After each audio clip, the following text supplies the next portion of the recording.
Good evening, everyone. It's 6:33 p.m. on Tuesday, November 18th, 2025, and this is the meeting of the Bolton Advisory Committee.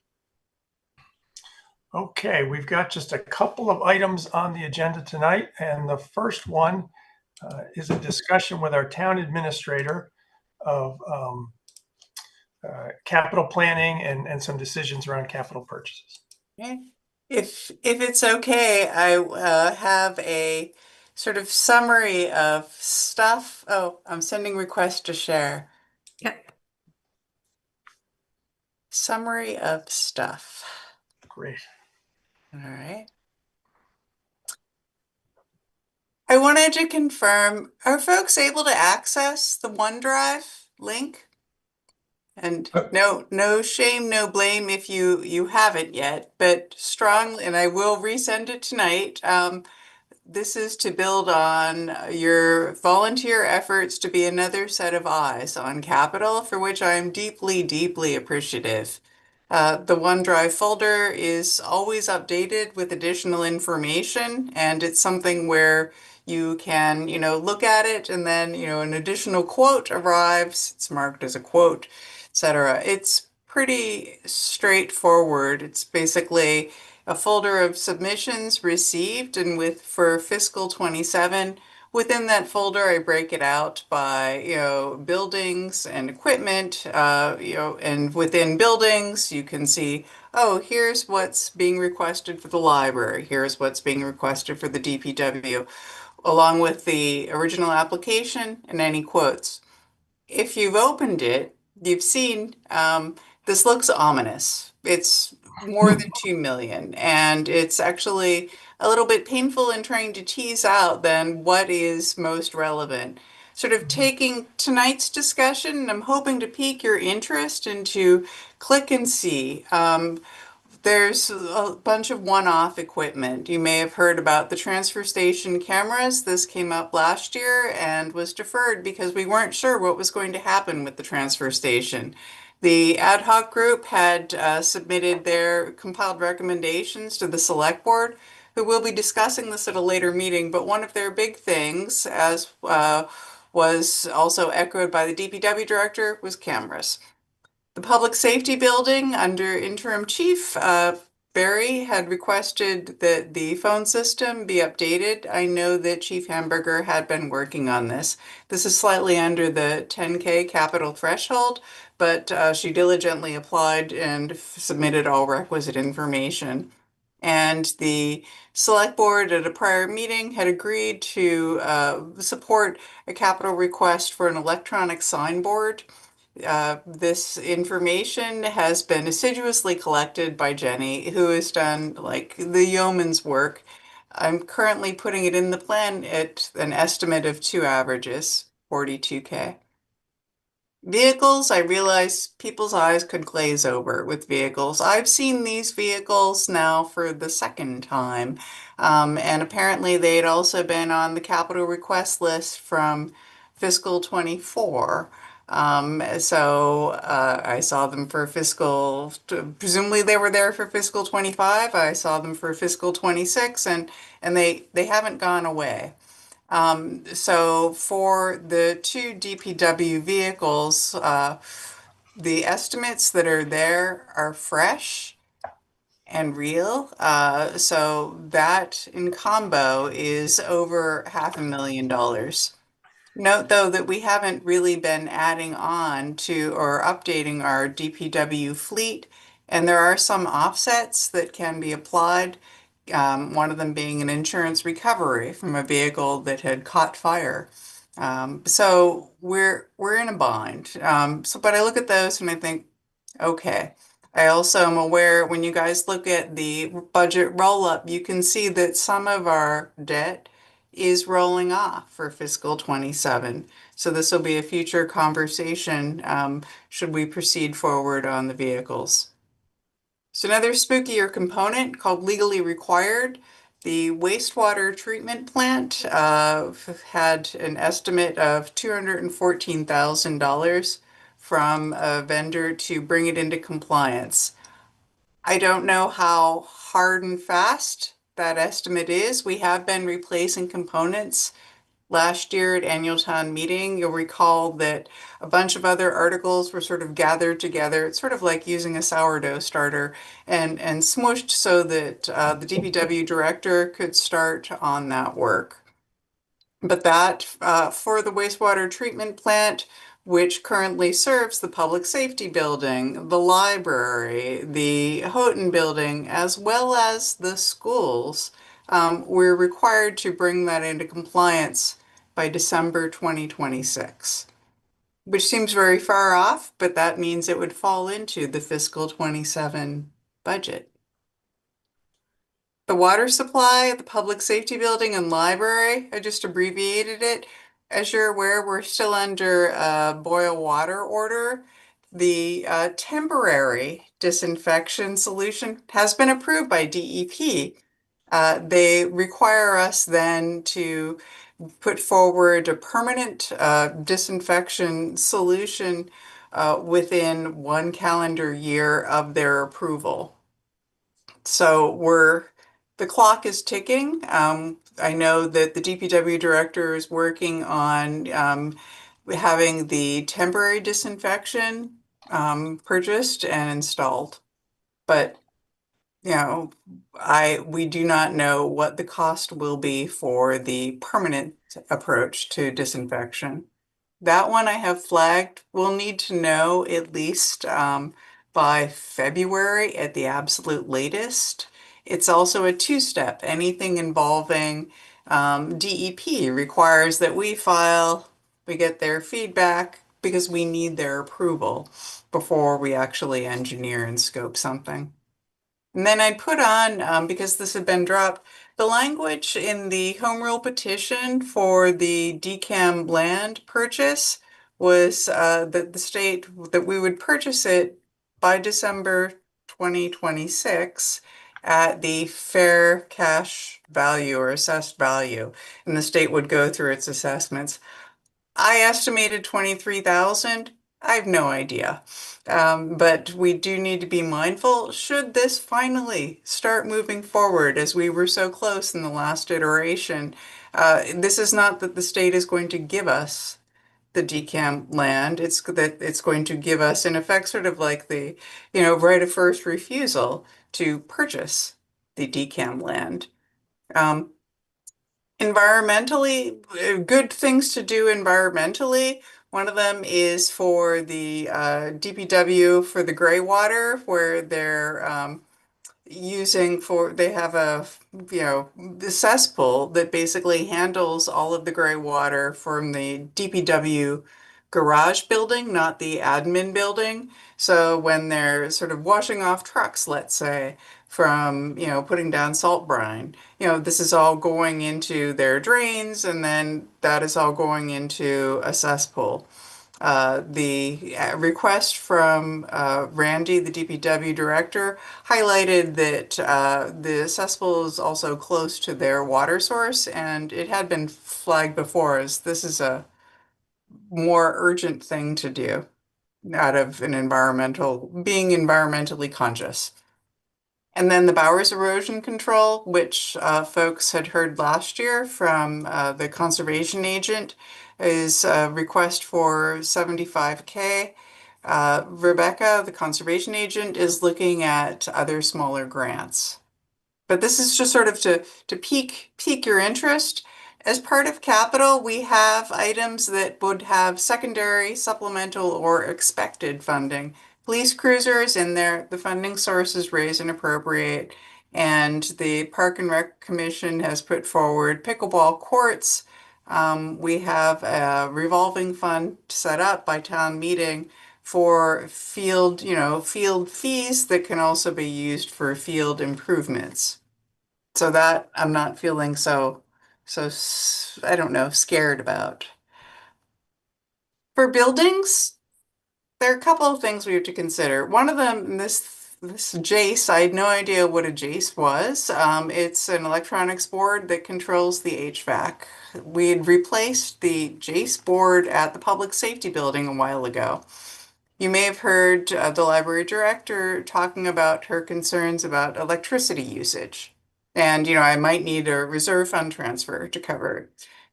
In looking at the past fiscal year, their electricity usage is really high, like notably high. They haven't changed their hours, they haven't changed their operating procedures. And the one question would be whether the Jace is, which is controlling their HVAC, would be causing the higher electricity.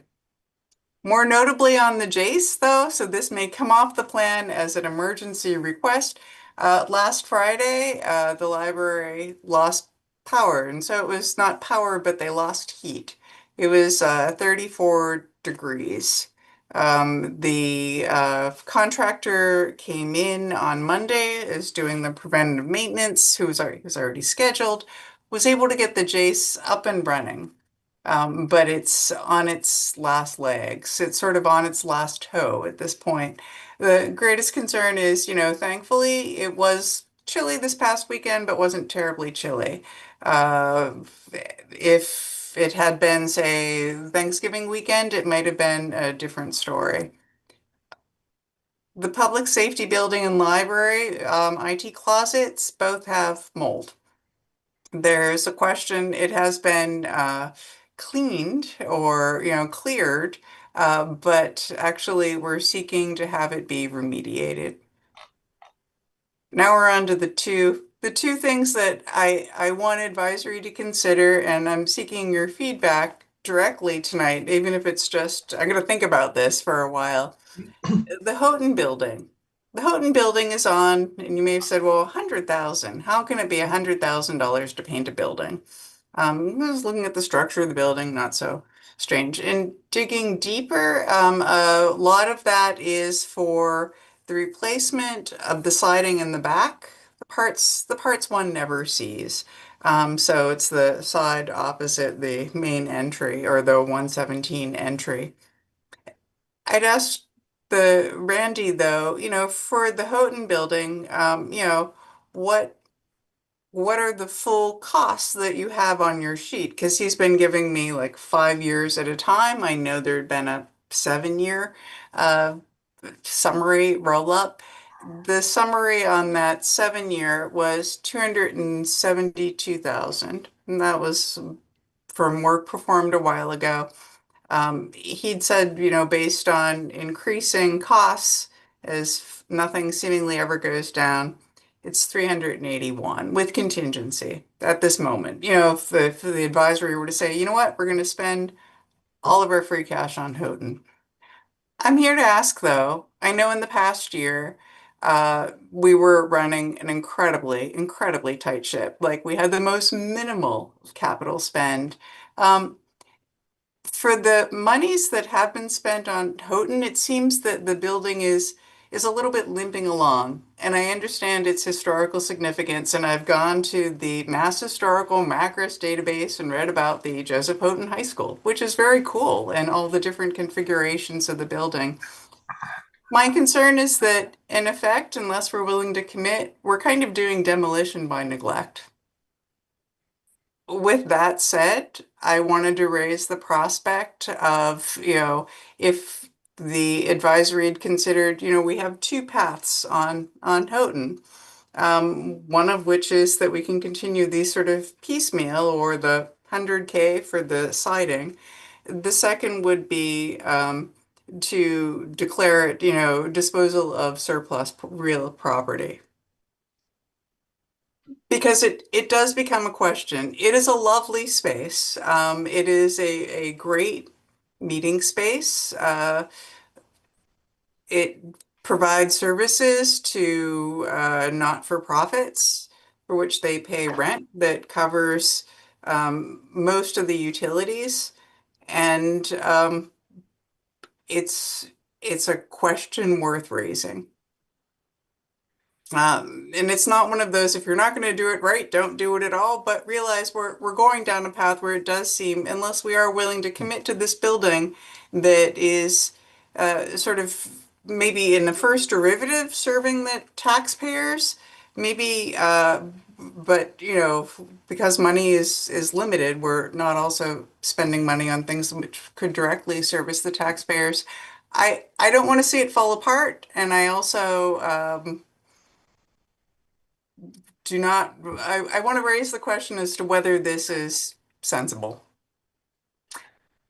If I can continue on, and then I'll stop for Yeah. questions at the end.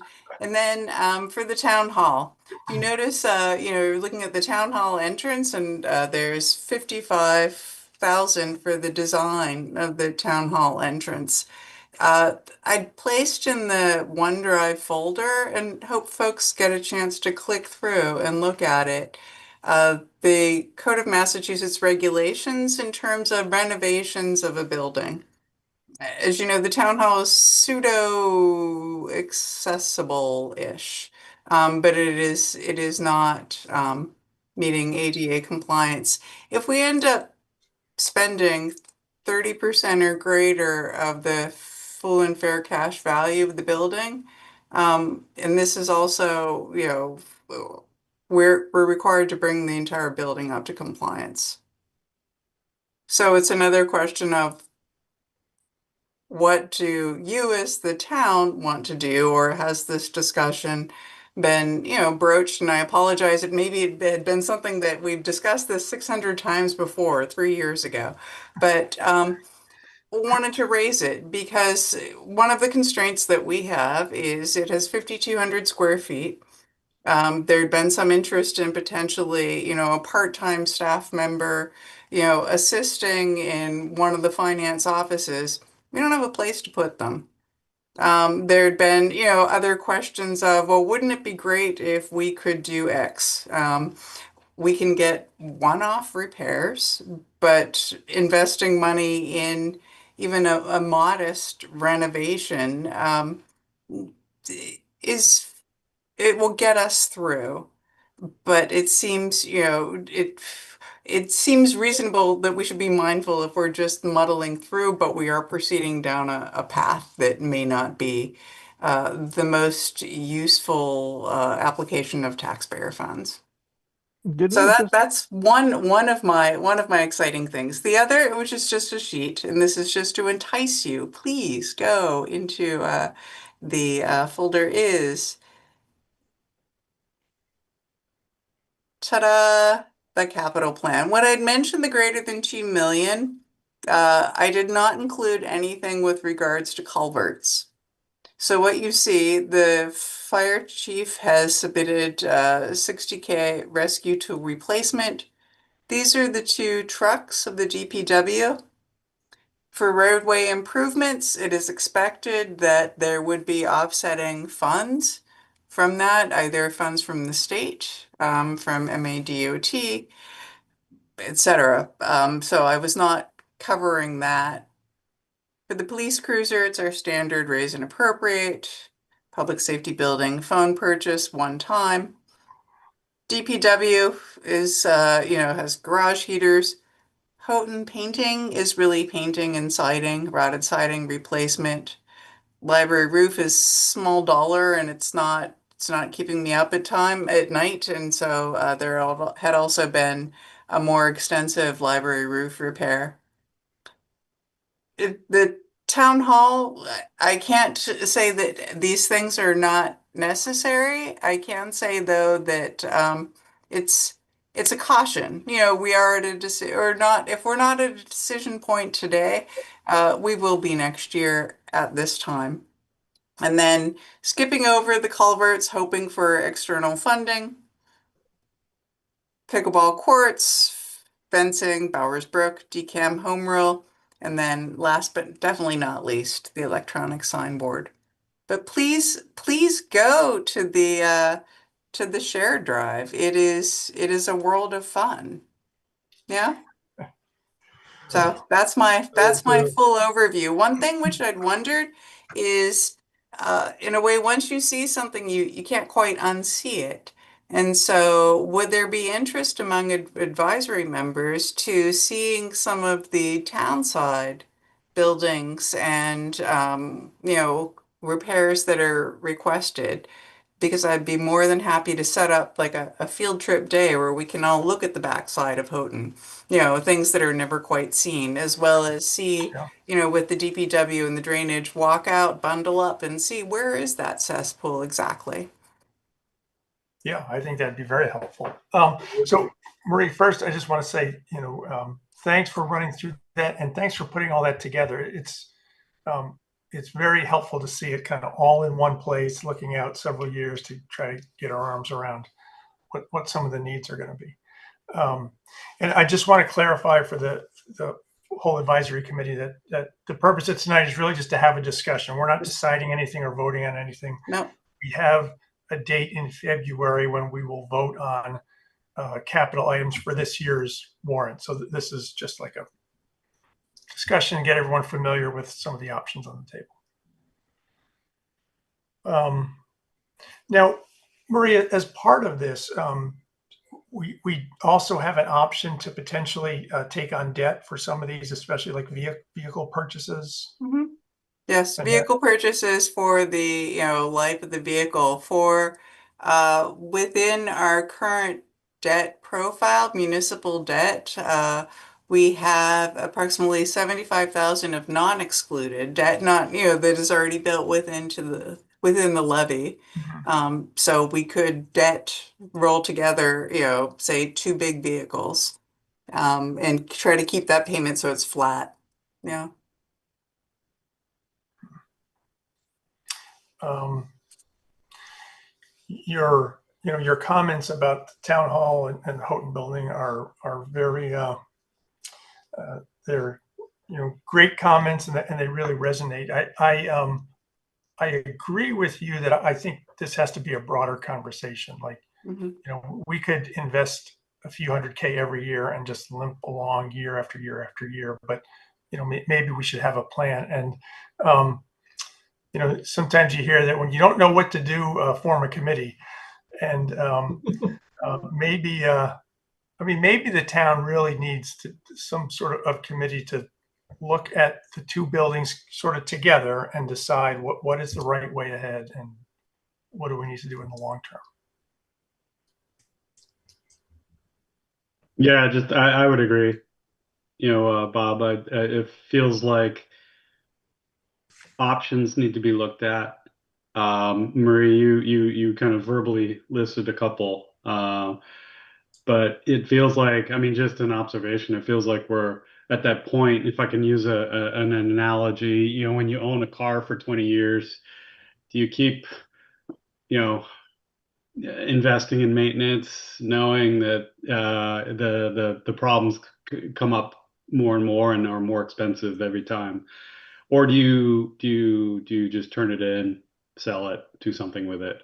Those are the kind of options that I think a group of people need to kind of really stare at.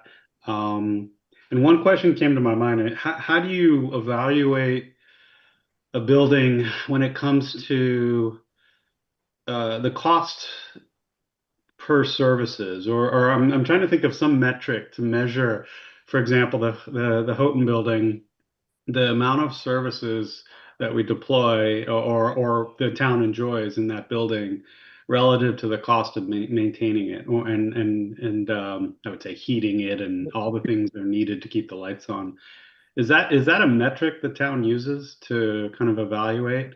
Because I think we're at a point now where the cost of maintaining the Houghton building was probably higher than any acceptable level, but that would be for a committee to decide. I've not used such a metric. One of the things when we were discussing the renewal of the lease with the Conservation Trust, I wanting the monies received to cover most of the utilities, monies received from cable access and all that, so that in effect, the taxpayer was not also paying the utilities. Um, Yeah. No, I mean, all services come with a cost, and that's fine. That's why we're a town. But in relative terms, trying to gauge a building and its cost per services delivered, is it over some threshold that we would simply say, okay, enough is enough, we need to start over or do something different? That might be something that Nanachka separates. I don't know. As far as like when she does her accounting entries, she says, this is for Houghton, this is for Town Hall. I don't know. It's a possibility though. Yeah, I'm sure we can come up with the expenses, the costs, but relative to the services that that building delivers for the town, that's sort of the, I mean, it can be an expensive building, but if it's delivering a lot of services, then great. It's sort of a way of determining its value relative to the town, the town enjoying the services that that building offers. Right. Yeah, no, and I would think on the strict revenue side, she would probably do the same thing. But the intangibles, Yeah. I wouldn't know about. Yeah, yeah. Okay.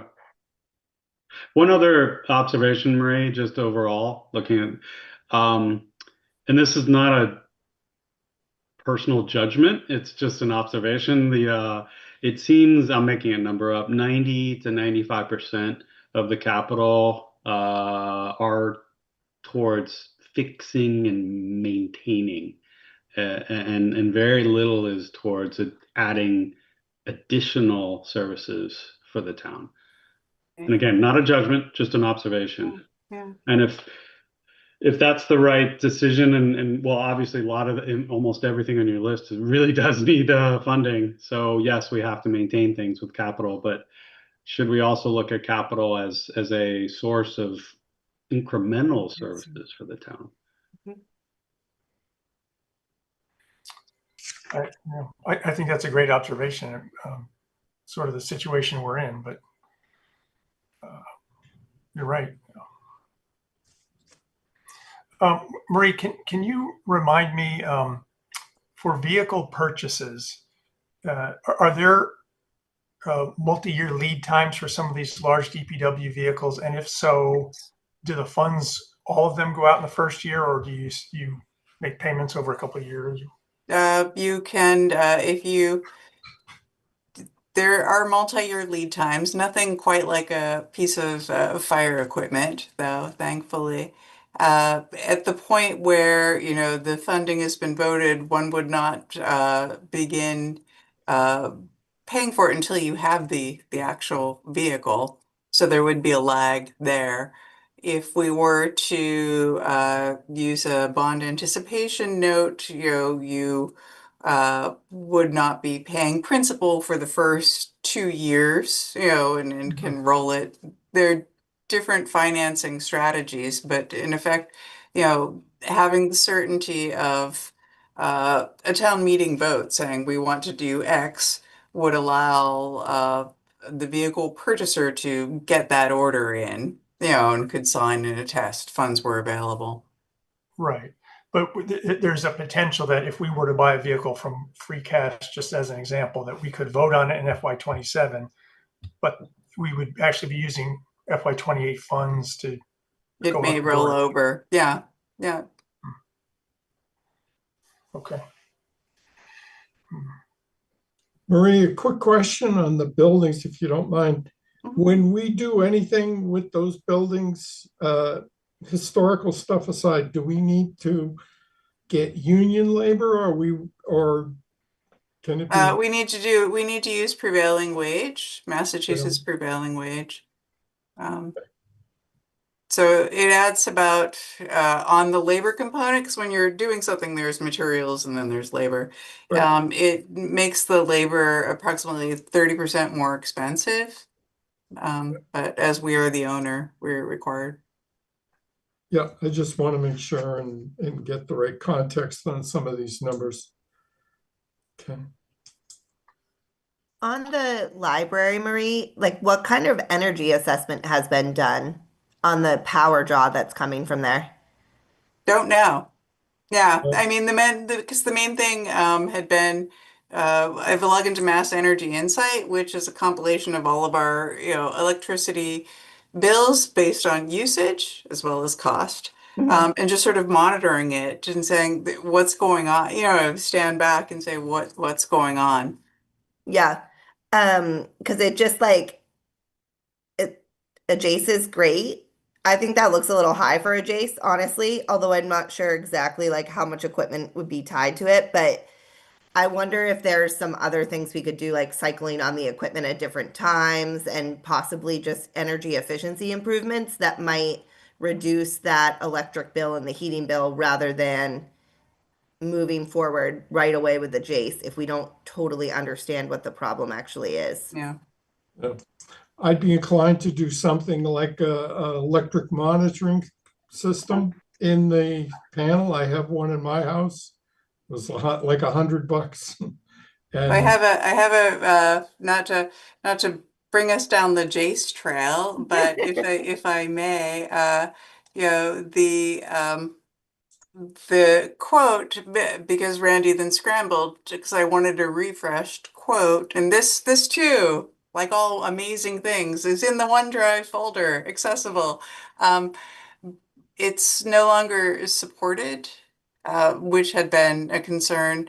One of the greatest concerns, though, really had been the failure and then the trickiness of having the contractor who's doing the PMs try to get it back up.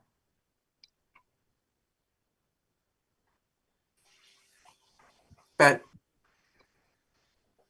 So even this is a Band-Aid. well, it's actually replacing, similar to the Jace that have been replaced for the public safety building.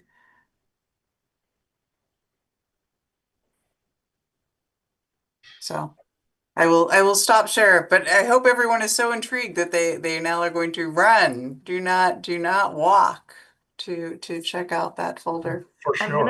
I'm gonna run to the OneDrive and then I'm gonna compare it from some quotes of a Jace that we just replaced at work to Okay, that would be spot awesome. check it against the number of devices. That's awesome.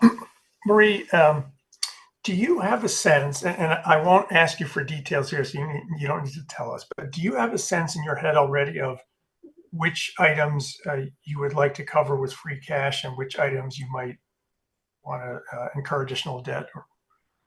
The two large DPW, the two large DPW vehicles that have been sort of haunting us for years, I would have that be covered with debt. May not be excluded debt, may fit into the debt that's dropping off. The smaller, the transfer station cameras and these sort of one-off are fine. The great unknown for me is the permanent disinfection solution, which is concerning, but it's the great unknown, and that's the way of it. And then the others don't know. Okay. All right. Any other questions from advisory? I'm just wondering, and I was wondering this during the budget meeting as well, do we buy a new police car every single year? We do. And I thought that was in the budget, operating That budget. is in the budget. Yes, Yeah. that's why it has not a another source capital of item. funding. Yeah. Yes. So this wouldn't be in capital. Well, There you it's in the go. capital 65 plan. grand, I'm out. It's in the capital plan in another, but it is a capital acquisition. Yeah. Hannah, I think you're asking the question that every member of advisory has asked in their first year on the committee, and we will have a discussion Okay.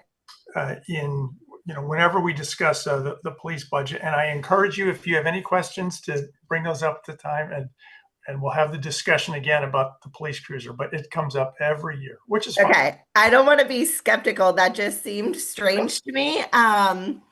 And it must be a very nice car for $64,000. I mean, I know that's what cars are expensive now, but that seems like a nice car to me. Yeah, I mean, part of that is the equipment that has to go into it. Yeah. Okay. Yeah. No. Fair. So, Marie, how do you want to proceed? We'll have like an overall budget discussion early December, and then in February is when we would actually like vote on capital items. Do you want to maybe make a little more progress in December? Yeah, more progress in December would be wonderful. I hope tonight just to pique your interest of going and looking at the submissions that people have compiled. Um, if it's okay, I would like to send out a doodle to advisory for a site visit, potential days and times after I speak with Randy to find out what would work for him. Because I do think the seeing is believing is a great approach. And then if you're reading through and having questions, you know, send your questions to me. I can see if things I can get answered, or if you have questions in advance of, say, let's pick on Randy coming to advisory. Anything that I can give him in advance would, let him research real responses versus him saying, "Oh, I'll get back to you on that." So ideally, another meeting in December after hopefully all advisory members have sort of clicked through, have mulled the PDF that I shared tonight with the summary. That too is in the shared OneDrive folder. Right. But then a subsequent meeting just for all of your sort of thoughts and with the assistance of Ninotchka in terms of what our financing choices would be Okay. in Well, December. maybe for the advisory committee, when we get together for our next meeting in December, maybe we could all come prepared with sort of in our own minds, what are the must fund items? What are the items that maybe we drop off the list we don't need to fund right now? And maybe we can neck this down a little bit and try to at least understand the scale of what we're going to deal with this year. Cool. Okay, good, That's all I excellent. Thank you. Very helpful. Okay, next item on our agenda. So Don Cole has been attending some of the school finance committee meetings, I think, and has been learning a whole bunch of interesting stuff and wanted to share some of that with us. Okay. Could I, oh, I haven't even, let me call up my file. You may share. Thank you. All right. And then here, Zoom, share, desktop. Okay. This is a report that the Budget and Warrant Committee gave to the school committee on October 27th. There is a video on YouTube of the meeting, so you can see what it was. As you can tell by the agenda, it was kind of near the end, but the Budget Warrant Committee wanted to go through and discuss the uses of the excess and deficiency. Hannah, and sorry to pick on you, but are you familiar with what the excess and deficiency is for the school district? I'm not. Okay. Think of giving your kids $50 to go buy some food. I wouldn't do that, Don. I know, but make believe. And which is the equivalent of us giving the money to the school. So we give each of the towns gives the school $50. They go buy a meal. The meal costs $45, and they keep the $5 they didn't spend. So this is unspent funds from the taxpayers from each of the towns. They now have approximately $2.5 million worth of funds. And they had planned, based on the discussions, they had planned on returning 1.4 million this year. And we'll talk more about that in a moment. And I'll just go through this presentation quickly. And they talk about what it is. Essentially, it's it's like a wallet. It's, if you don't spend it, you got it, and it goes into this fund. It's just an How accounting long did it take construct. them to get $2 million? Excuse me? How long did it take for them to get $2 million? How many years worth of funding is That's that? really hard to say, because you got the activity of what you didn't spend and what you release in the following year. I'll show you some numbers in a minute. It's part Okay. of it. So they just talk about it. What do you want to do? They do have, they talk about what they are and how it's important. And then they talk about what they're restricted to. So by law, they can keep 5% of they can keep 5% of their annual operating budget in this fund and not raise red flags with the state of Massachusetts. If they do keep 5% of their in there, then they have to put a remedial plan together and tell the state of Massachusetts, hey, this is how we're going to bring this down to less than 5%. Here are their historical budget surpluses. So this is half of the equation. So last year in 2025, they didn't spend 410 grand. 2024, 1.1 million they didn't spend. 23, et cetera, et cetera. During this period, they also returned some to the taxpayers.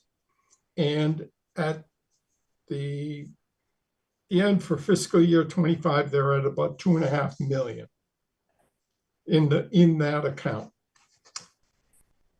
So they talked about past usage, and I struggle with this this chart and stuff, but according to them, they're hitting 3.5%, 4% in their excess and deficiency fund through the years.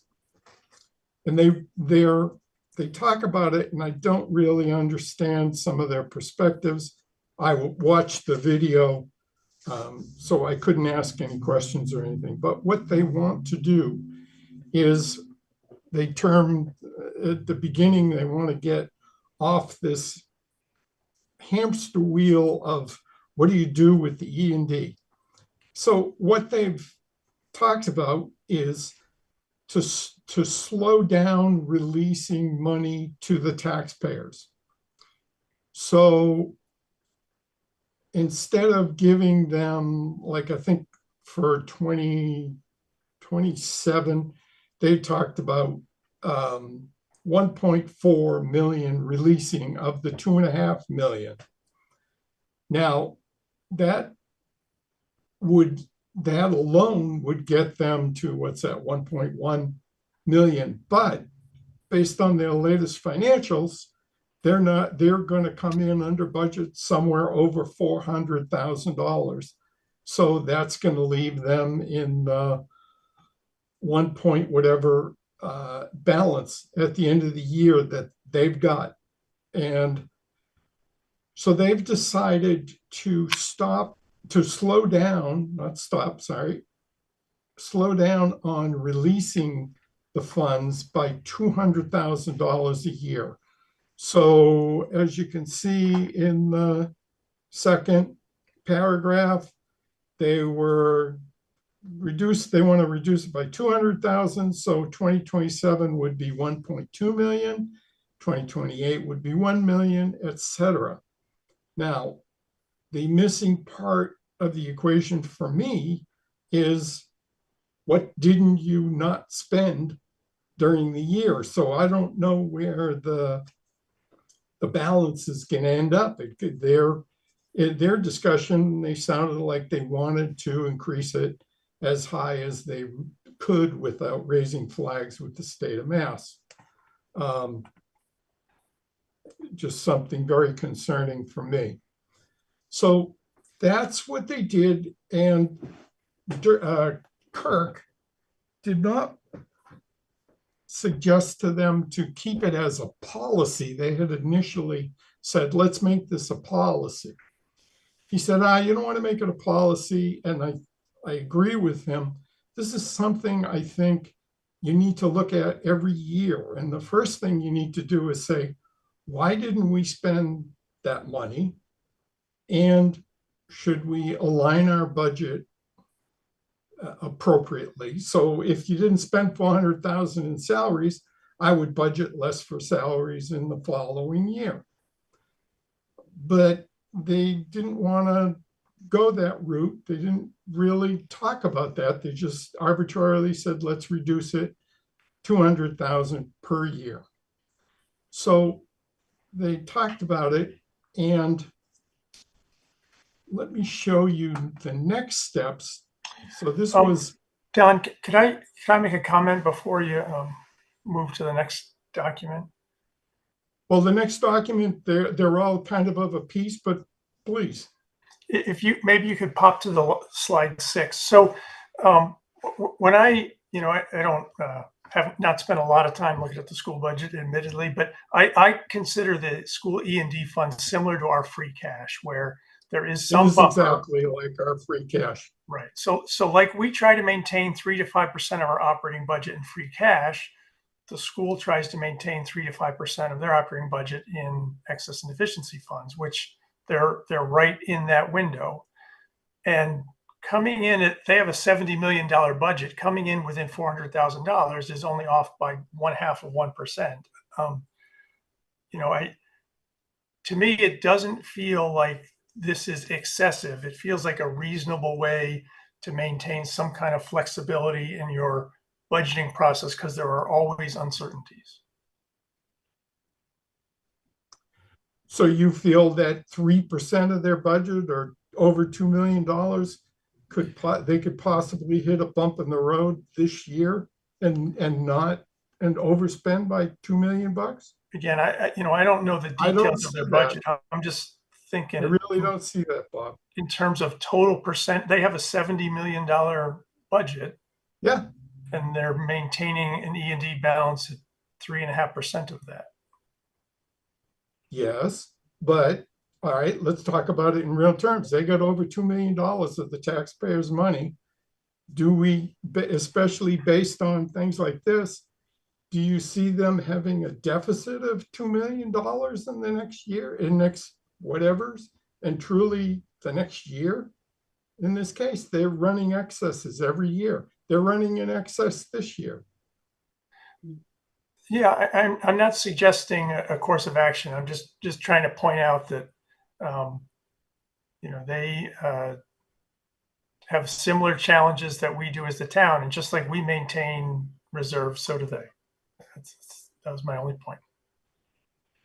My point with that is we get it, but we don't maintain it. We had free cash of what, 700 grand last year? I think we spent every dollar of it. Well, if they had excess every year, it would be adding. It would be cumulative. They'd be over 6 million at this point. Yes, that's correct. And so they're giving it away. They're giving it, either they're giving it back to the town, or some combination of giving it back to the towns, and or just like Bob said, they find things that come up last minute and they have to spend. Otherwise, they'd be at their maximum constant, right? They're not finding things that are coming up. Each year they're hitting an excess. Bill's got his hand up. Spending. Bill, go ahead. So what is the mechanism to give the money back to the town? It would just simply be a lower assessment, correct? Yes, they put it's in their revenue section or something. Okay. And Don, what do you think a appropriate percentage is for them to maintain? 1%. 700 grand. 700 grand? Okay. Yeah. To cover within the next year what's going to hit. What could possibly go wrong. they're using this though as a long-term. They're concerned more with the long-term thing, and I don't, I Well, think, we do the same thing with our One-year- free cash. excuse me, We do the same thing with our free cash. we spend it all. They don't. We spend it if we have to, but we use it for long-term planning as well. Well, I mean, every year I've seen it, we've spent all or almost all of it. I think, what do we got? One $350,000 fund. And 1 year we had to spend half of that and then replenish it in the following year.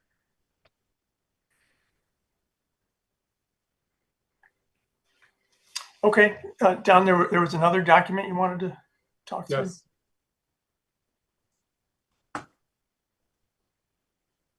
In the minutes, they discussed, and they had just been notified that they would get additional revenue of $200 and something thousand from the state. It's in this budget and warrant subcommittee stuff. So they voted this year to say, oh, we're not going to give back 1.4. We're only going to give back 1.2, which is that way the excess in the revenue is not going to they're going to use that rather than giving the money back. So they're only going to do 1.2 this year. So this is the kind of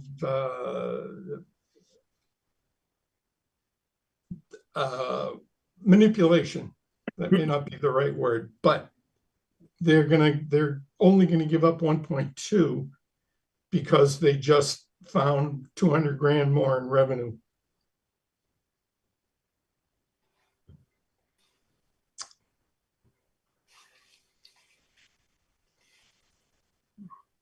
Okay. They're certainly not saying, gee, we can't, we need this money, let's put it aside. They're using it sort of as a slush fund, a rainy day fund, if you will. And I mean, I term it the monsoon fund, but we don't have monsoons here. I think it's excessive. Yeah. So we do have a discussion with our school committee reps in, I forget when that is, January. Right, that's currently scheduled January 13th. You know, I think, Don, this and other areas of concern, I think might be very appropriate to discuss with them. And I sort of think it's, you know, in the job jar of the school committee to kind of work these details with the other town reps on the school committee. So I think that'd be a great time to have some more discussions with this on this I'm topic. concerned, number one, Bob, that you feel this is an appropriate amount. And I'm also concerned that you want to wait this long before we open up discussions. What we as an advisory committee can do regarding the school budget is very limited, right? We have no control over the details of this budget. And I've been an advocate for a while of not trying to dictate the details of the school budget to them, because it's very complicated, and they've already got a committee to do that. But rather to try to give the school a top line number, and they have to figure out how to operate the school within that top line budget. If that means using excess and deficiency funds, then so be it. If it means reducing some services, so be it, whatever it is. You know, I don't know if that will be the approach either, but I'm not sure what we as an advisory committee can do to influence the details of the school budget. We have no influence on anything, literally, other than our discussions. We can't, you know, if we vote against everything, it's meaningless. It's up to the town folks eventually. So I don't consider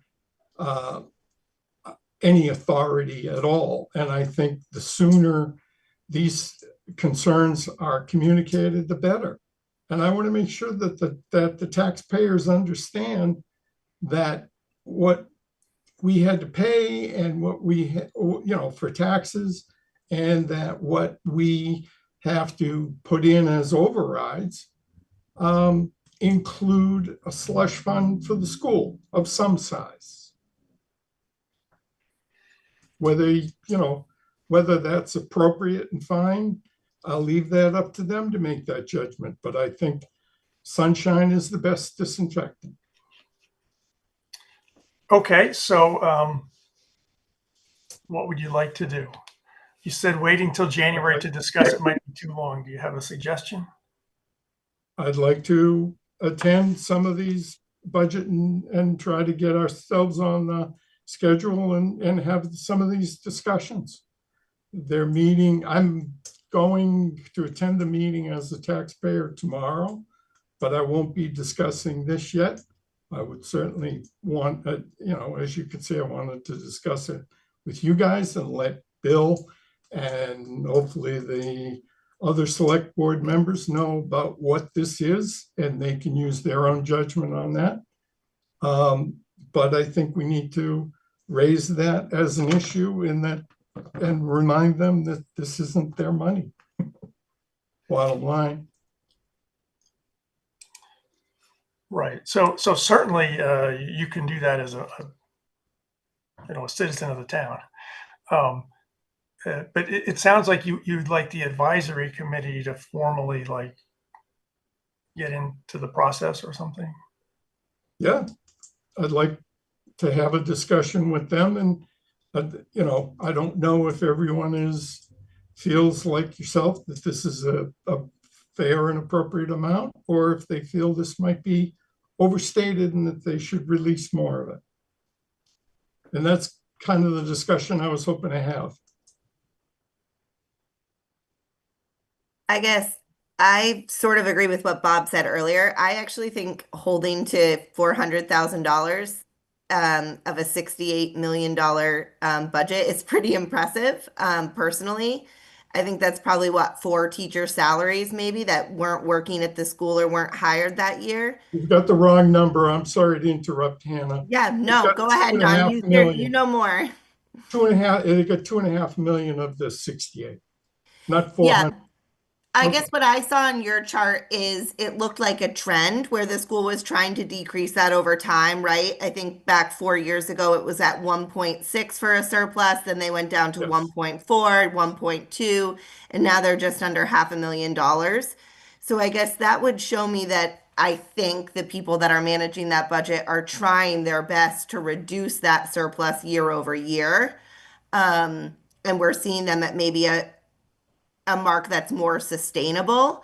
But I also think $2 million, that could go in the drop of a hat, right? If something happens to a school building and they need to replace infrastructure, or what if this water problem was happening at one of the schools, that money would be used up very quickly. So I could see a scenario where they would need the surplus.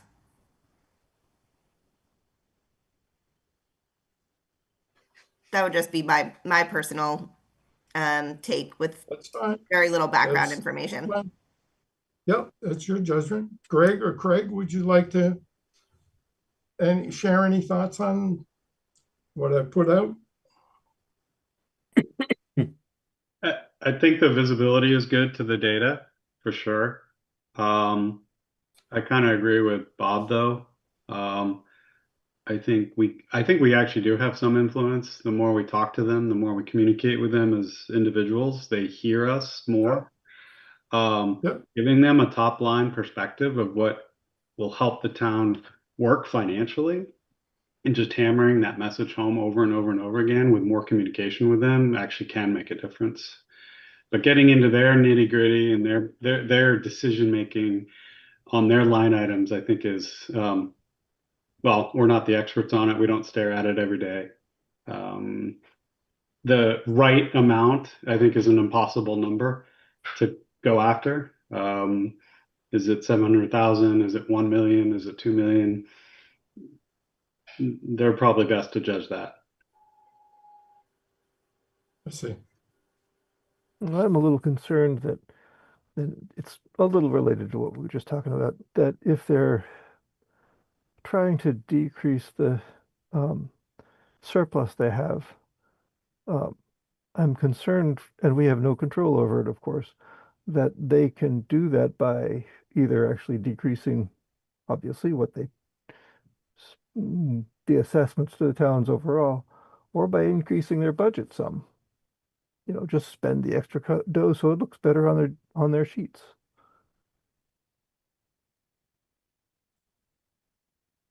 I'm sorry, could you say that again? So they have 1.6 million in surplus this year, and they want to bring it down to 1.2 next year. They presumably could increase their costs by 400,000, build it into the budget so it looks better next year, and then do that again the year after that, and the year after that. I mean, in theory, they could just go and buy pizza across the street Sure. for 400,000. I mean, I'm assuming they wouldn't do that, and they stick with a good budget. But I hear you. So, Don, I definitely appreciate your concerns, and you know, I have my own concerns about the school budget, and I think everyone here probably has their own set of concerns. I just feel like we're getting quite a bit outside the lane of the advisory committee. This is well outside our charter to get involved in the details of the school budget. So I am happy to, you know, have discussions with the school committee and with the with Kirk and the rest of leadership at the school in terms of what the impacts of their assessment will be on our budget. But I just want to be careful that we're not getting too far out of our lane. Do we have you had mentioned a top line number previously, as opposed to getting into some of the details. Do we have a top line number that could be provided to say this is what we're going to need you to hit? So I think we do. Last month when we met, we went over the report based on our future forecasting, and you know, that top line number is really based on what what percentage operating assessment we'd like to see, what percentage increase in that operating assessment we would like to see. I believe that maybe the select board is having discussions with the other select boards in the other towns and may want to collectively take the same approach. If that happens, I think we would all collectively try to come up with a top line number. And they would communicate that in January? Well, they would need to communicate it before any budget workshops happen. Okay, so it would be then in December, because I think it's like one of the first weekends in January they do it. Yeah, and I don't want to speak for the select board. No, I understand, and nor do I. But All right. That's it then for me. And you know, I also agree with you that having the discussions and providing some more visibility into these things is important, and so I'm happy to do that at any time. So you know, as you keep learning things, you want to bring them to these meetings and have a discussion. I think that's fantastic, and all of that informs our future discussions with our school committee reps.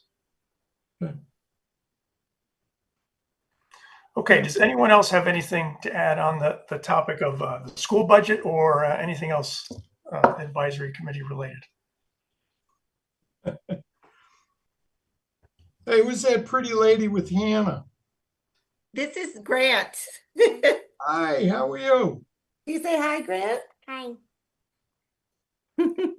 He won't let me cut his hair. Okay, all right. anyone have anything else to discuss? Okay. We have another meeting on the calendar for December 9th, I believe is a Tuesday. It's currently, as written, it's planned to be in person, speaking of the Houghton building, in person in the Houghton building. If that's a big concern for folks, let me know. But this would be our once a year in-person meeting.